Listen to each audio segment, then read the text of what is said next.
সামনে বাংলাদেশ চলচ্চিত্র শিল্পী সমিতির নির্বাচন। এরই মধ্যে প্রতিদ্বন্দ্বিতা করতে যাওয়া প্রার্থীরা শুরু করেছেন নির্বাচনী প্রচারণা। এবারের নির্বাচনে বর্তমান দায়িত্বে থাকা মিশা জায়েদ প্যানেলের পাশাপাশি আরও দুটি প্যানেল নির্বাচনে অংশ নেবে বলে জানা গেছে। আর সেই দুই প্যানেলকেই নাকি সভাপতির পদে নির্বাচন করার কথা দিয়েছেন ঢালিউড সুপারস্টার শাকিব খান।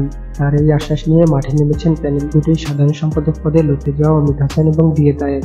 এই প্রসঙ্গে অমিত হাসান বলেন, গত মাসে শাকিবের সঙ্গে বৈঠক করেছি। আমাকে সাধারণ সম্পাদক পদে রেখে বাকি প্যানেল ঘোষণা করার সিদ্ধান্ত নিয়েছে শাকিব।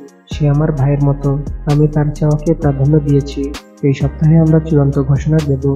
এদিকে এই প্রসঙ্গে দিয়ে তায়েব বলেন, শাকিব নিজে থেকে আমাকে প্রস্তাব দিয়েছেন, আমি তার প্রস্তাবে রাজি হয়েছি। শিল্পী সমিতি শিল্পীদের কল্যাণে কাজ করে।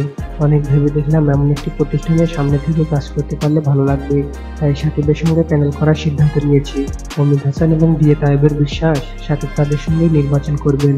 আর যদি না করেন এমন প্রশ্নের উত্তরে অমিত হাসান বলেন, আমি জানি না সে তায়েব ভাইয়ের সঙ্গে প্যানেল দিচ্ছে কিনা।